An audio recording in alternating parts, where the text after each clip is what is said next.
To je bil dan, ko so se lahko do sitega najedli, zato so se otroci veselili tega praznika in se nanj dolgo pripravljali, se spominja Žan Pestirc iz Gribelj.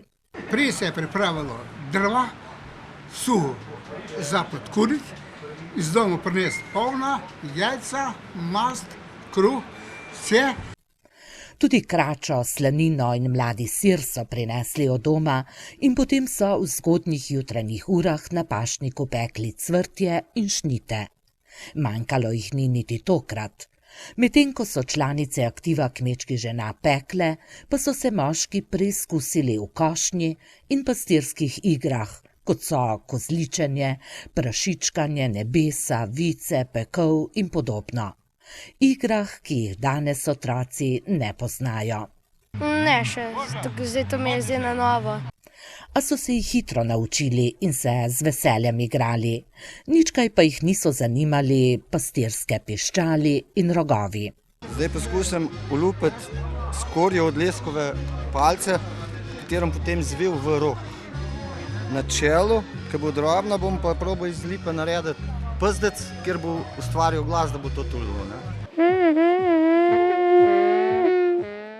Drugačen zvok pa dajo ročno izdelane pastirske piščali.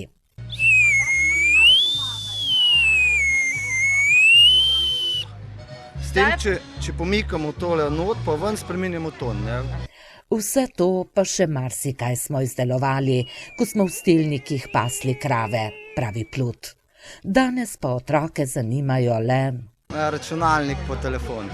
Stelnike so se površčili, so pa začeli na njiva pasti, potem so pa za tega prišli električni pastirji, so pa pastirski prazniki izumrli. Pastirje, ki so se nekdaj veselili pastirskih praznikov, so res zamenjali električni pastirji, ki bodo zagotovo tudi v prihodnje varovali krave na njivah, ne v stelnikih. A v Gribljah so želeli obuditi tradicijo pastirskega praznika predvsem zato, da obujemo spomine, kulturno dediščino in da ne bomo samo po računalnikih, da bi se čim več družili med sokrajani, krajani.